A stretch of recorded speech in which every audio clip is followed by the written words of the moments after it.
Hi, welcome back to questions. So we have a few to cover. This one may take the whole time for this one. What is happiness? First part, and why do you think there's sadness in the world? So it's a lot of possible answers to that second part. Boy, what is happiness? I don't plan this ahead of time very well because I want you to get something that's a little more, real and everything. What is happiness? Depends on how you look at it. It's a state of fulfillment. And by the way, it's tempting to say, oh, it's not being sad. But sadness is not being happy. It's really important that we always put the good thing first and not, express good things as the absence of bad. Bad is the absence of good or the perversion of good, but good stands on its own. There's some stuff we could talk about with that that's really good. But happiness is fulfillment. It's being ourselves without damage, living our life without interference, either from ourselves or someone else, in a way that, but especially from ourselves, that we're living as we are and not with worries about being something else and not being in conflict with ourselves. I know this is a really hard thing to do. I don't want to just go off to Wiki or something or go to some philosopher and pick it up. Although I could give you some quotes, and maybe I'll put some quotes on your beneath where my happy face is right now. Why do you think there's sadness in the world? That takes a little more explaining. So, in the way that we believe, or that maybe you are coming to believe, we have free will. We're not robots. We're not part of a universe that is purely mechanical and something where people don't really have choices. People do have choices. Now, what this means is we're talking about free will.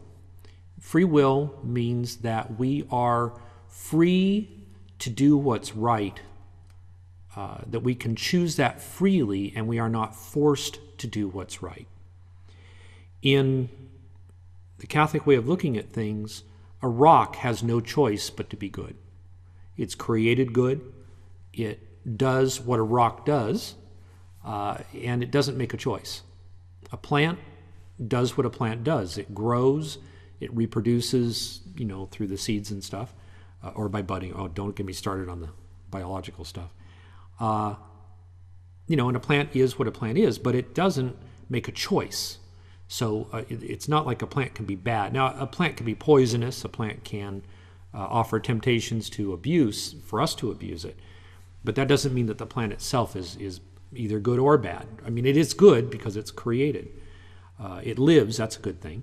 However, it doesn't really make any choices. And you can say, well, yeah, but it chooses to point toward the sun. It chooses to grow toward the light and away from shadow. Its rocks choose. No, it isn't really choosing. It's just a mechanical operation. That's the way it works. Animals, again, are more than plants. They move around, but they still don't really choose in the same way. They work off instinct, certainly. But we believe that we do choose. What has this got to do with why is there sadness in the world?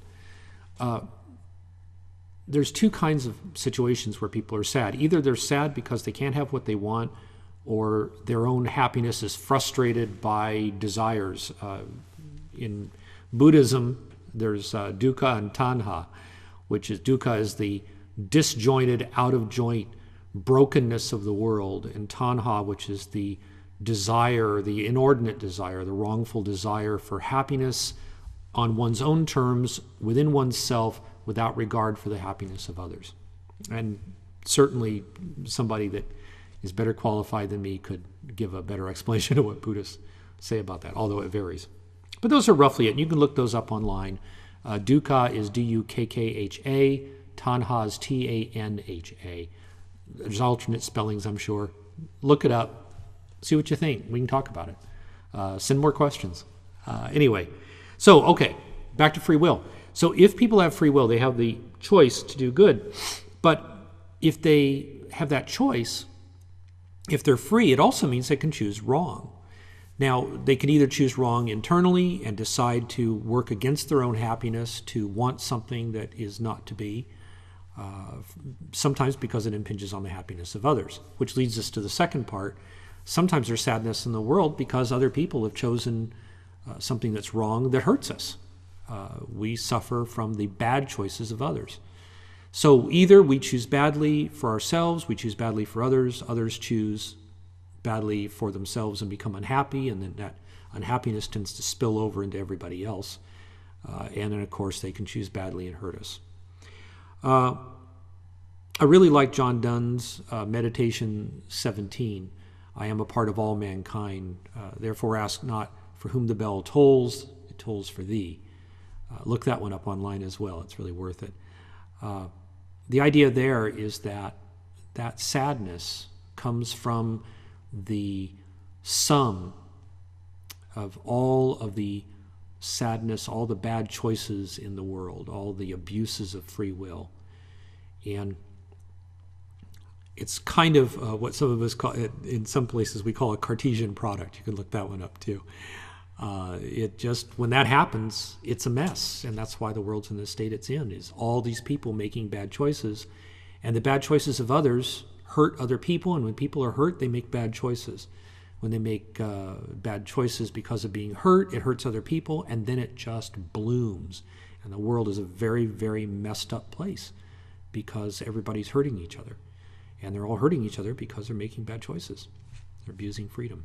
Okay, that was a long answer. I hope it was one that made sense. And please do ask more questions. Thank you.